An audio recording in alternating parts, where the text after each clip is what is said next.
መርከብ ለመጨረሻ ጊዜ የገባችው እንስሳ። የኖህ መርከብ ጉዳይ በጣም አስገራሚ ከሚሆኑብኝ የመጽሐፍ ቅዱስ ታሪኮች አንዱ ነው። በዓለማችን አሁን ላይ ያሉ እንስሳት ሁሉ ከነ ባለቤቱ እንዲገኙልን እንደሚባልበት ሰርግ ጥንድ ጥንድ ሆነው የገቡባት ትልቅ መርከብ ታሪክ።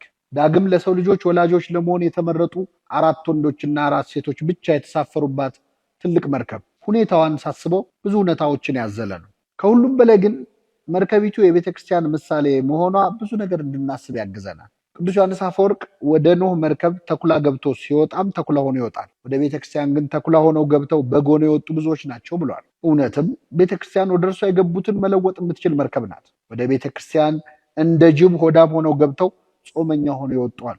እንደ የሌሊት ወፍ በቀን መኖር አቅቷቸው ሌሊቱን የልባቸው ዓይን ታውሮ በኃጢአት ሲደናበሩ የኖሩ ሰዎች ወደ መርከቢቱ ገብተው እንደ ንስር አርቀው አጥርተው የሚያዩ ሆነዋል። ቤተክርስቲያን ወደ እርሷ የገቡትን የምትለውጥ መርከብ ናት። ውሃ ወደ እርሷ ሲገባ ጠበል ይሆናል። አፈር ወደ እርሷ ሲገባ እምነት ይሆናል። ዘይት ወደ እርሷ ሲገባ ቅባ ቅዱስ ይሆናል። ህብስትና ወይን ወደ እርሷ ሲገባ ቅዱስ ቁርባን ይሆናል። ወደ ቤተክርስቲያን ገብቶ ያልተለወጠ ሰው ግን ሲገባም ጅብ ሲወጣም ጅብ ነው። ኖህ ከመርከብ መልእክት ልኮት የቀረው የቁራ ነገርስ? ከቤተክርስቲያን ወጥተው ስንቶች በዚያው ቀሩ? ለዓለም ጨው እንዲሆኑ ተልከው እዚያው ማሙተው የቀሩ ስንት አሉ። እርግብ ግን ማረፊያ ስታጣ ተመለሰች። ከመርከቢቱ የራቀን ሁላችን ልባችን በእግዚአብሔር እስካላረፈ ረፍት የለውም እንዳለ ሊቁ ወደ መርከቧ ፈጥነን መመለስ አለብን። ሰሞኑን ደግሞ አንድ ጥያቄ ባይምሮ የተመላለሰ፣ ወደ ኖህ መርከብ ለመጨረሻ ጊዜ የገባው እንስሳ ማን ሊሆን ይችላል? ይህን ጥያቄ በግልም በጉባኤም ላይ ሰዎችን ጠይቄ ነበር። መቼም ለዚህ ጥቅስ አያስፈልገውም።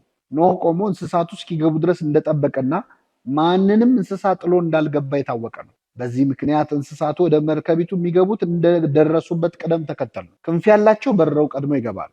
እንደ ጥንቸል፣ እንደ ካንጋሮ፣ እንደሚዳቋ ያሉት ዘለው ይገባሉ። ወደ ቅድስት ቤተክርስቲያን ነፍሳቸውን ለማዳን ፈጥነው በረው የገቡ እንደሚዳቋ ዘለው የደረሱ ብርቱ ሰዎች አሉ። እንደ ፒኮክ ያሉ ባለውብ ክንፎች፣ እንደ ቀጭን ያሉ ባለረጃጅም አንገቶች፣ እንደ ጃርት ያሉ ሌላው ላይ የሚሰኩት እሾህ የለበሱ እንስሳት ወደ መርከቧ ገብተዋል። በቤተ ክርስቲያን እንደ ፒኮክ አምሮ መታየት መዘባንን የሚወዱ ለታይታ የሚገዙ ሰዎች ገብተዋል። እንደ ቀጭኔ አንገታቸውን ከፍ አድርገው ሰውን ቁልቁል የሚመለከቱ አንገታቸውን እንደሚያገዝፉ የዕብራውያን ሴቶች አይነት ህይወት ያላቸውም ገብተዋል። እንደ ጃርት በክፉ ንግግር የሰው ልብ ላይ የሚሰኩት ጥላቻ የለበሱ ሰዎችም ገብተዋል። የኖህ መርከብ ያልያዘችው እንስሳ እንደሌለ ቤተክርስቲያን ያልተሸከመችው አይነት ሰው የለም። ወደ ጥያቄ ስመለስ በእኔ ግምት ወደ መርከቡ በጣም ዘግይታ የገባችው ኤሊ ትመስለኛል። በላይዋ ላይ ድንጋይ የተጫናት እጅግ ቀርፋፋ ኤሊን የማይቀድም እንስሳ መቼም አይኖርም።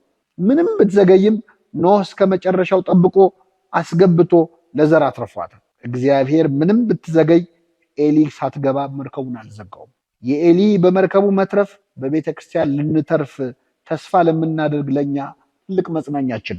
ወዳጄ ወደ ቤተ ክርስቲያን ለመምጣት እንደ ወፍ ትበራለህ? እንደሚዳቋ ትዘላለህ?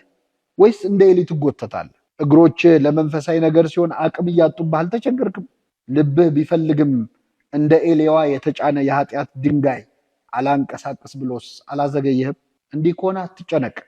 መርከቧ ቤተ ክርስቲያን አንተን ሳትይዝ ጥላ ወዴትም አትሄድም። ጉዞህን እስካላቆምክ ድረስ ትጠብቅሃለች። እየተጎተትክም ቢሆን አንተ ብቻ ወደ ደጁ ገስግስ። አንተ ብቻ መንገድ ጀምር እንጂ ፈጣሪ በሩን የሚዘጋው አንተ እስክትገባ ጠብቆ ነው። ቅዱስ ኤፍሬም ሶርያዊ እንዳለው እንዲህ ብለህ ለምነው፣ ብበድልህም እንኳን አሁንም በርህን እያንኳኳሁ ነው። እየተጎተትኩም ቢሆን አሁንም የምጓዘው ወደ አንተ ለመምጣት ነው። ሚያዝያ 5 2013